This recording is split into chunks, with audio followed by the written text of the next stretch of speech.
আসসালামু আলাইকুম। ওয়েলকাম করছি দি ইমরান শো থেকে। অন্যান্য ধর্মাবলম্বীরা যারা শুনছেন তাদের প্রতি আন্তরিক কৃতজ্ঞতা। ফারুক আহমেদ বাংলাদেশ ক্রিকেট বোর্ড থেকে নিষিদ্ধ হয়েছে এবং তার সদস্যপদ প্রত্যাহার করে নেওয়াতে তিনি আর বিসিবির প্রধান হিসেবে থাকতে পারতেছেন না। আপনারা জানেন আর কিছুক্ষণের মধ্যেই আমিনুল ইসলাম বুলবুল বাংলাদেশ ক্রিকেট বোর্ডের প্রধান হতে যাচ্ছে।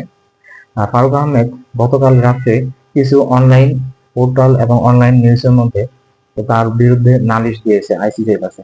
তিনি বলেছে যে তাকে অন্যায়ভাবে সরিয়ে দেওয়া হয়েছে, তাকে কোনো নিয়ম মেনে তাকে সরানো হয় নাই, তার তার বিরুদ্ধে কোনো অভিযোগ প্রমাণ না করে তাকে সরিয়ে দেওয়া হয়েছে।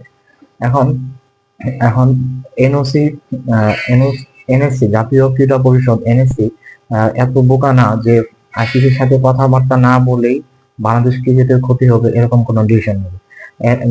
এনসিসি বা জাতীয় ক্রীড়া পরিষদ তারা গতকাল রাতেই আইসিসির সাথে আগে আলাপ করেছে এবং তারা বলেছে যে ফারুক আহমেদের নামে এরকম এরকম অনেক অভিযোগ আছে, আমরা ফারুক আহমেদের বিরুদ্ধে কোনো অ্যাকশন নিতে পারবো কিনা, তাকে সরিয়ে দিতে পারবো কিনা। এই জন্য আইসিসির কাছ থেকে গ্রিন সিগন্যাল পেয়ে ফারুক আহমেদকে তার সদস্যপদ ছাড়িয়ে দিয়েছে এবং তাকে প্রত্যাহার করে নিয়েছে।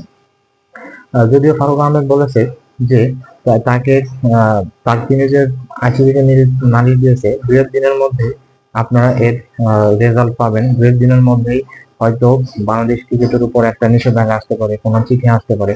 এখন এনওসি তো এত বোকা না যে বাংলাদেশ ক্রিকেটের ক্ষতি করে তারা বাংলাদেশ ক্রিকেটের ক্ষতি করে বাংলাদেশ ক্রিকেট ধ্বংস করে তারা বিসিবি সভাপতিকে সরিয়ে দেবে। যদিও আমিনুল ইসলাম বুলবুল আইসিসির একজন উচ্চপদস্থ কর্মকর্তা ছিলেন, তিনি আইসিসির সাথে তার বিভিন্ন কলিগদের সাথে কথাবার্তা বলেই বলেছে যে এখানে তিনি বাংলাদেশ ক্রিকেট বোর্ডের জন্য একটা নির্দিষ্ট সময়ের জন্য তিনি বোর্ড সভাপতি হতে যাচ্ছেন। এখন আইসিসির কাছ থেকে গ্রিন সিগন্যাল পেয়ে এনসিসি বা জাতীয় ক্রীড়া পরিষদ তারা এই সিদ্ধান্ত নিয়েছে ফারুক আহমেদকে সরিয়ে তারা আমিনুল ইসলাম বুলবুলকে বিসিবির প্রধান হিসেবে ঘোষণা করবে। আর কিছুক্ষণ পরেই তিনি অফিসিয়াল ভাবে বিসিবি প্রধান হয়ে যাবেন। এখন ফারুক আহমেদ এত নালিশ করার পরেও এটা কিন্তু আইসিসি আগে থেকে জানতো যে ফারুক আহমেদের কাছ থেকে তিনি এরকম কোনো নালিশ পাবেন, কোনো আগে থেকে এগুলো অবহিত ছিল।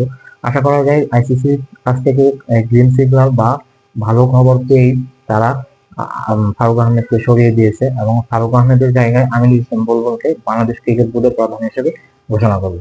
আমি মনে করি আমিনুল ইসলাম বুলবুল বাংলাদেশ ক্রিকেট বোর্ডের প্রধান হলে বাংলাদেশের ক্রিকেটের অনেক উন্নতি হবে। তিনি অনেক গুরুত্বপূর্ণ পদক্ষেপ নেবেন, বিশেষ করে যে বিপিএল নিয়ে অনেক সমালোচনা হয়েছিল, বিপিএল নিয়ে দুর্নীতি হয়েছিল, দরকার হলে বিপিএল তিনি বন্ধই করে দিবেন এবং এর বিকল্পে তিনি সারা বাংলাদেশে বছরে 3 থেকে 4টি টি-20 টুর্নামেন্ট করবে, যেটা বাংলাদেশের জন্য অনেক উপকার হবে, বাংলাদেশ ক্রিকেটের জন্য অনেক ভালো হবে।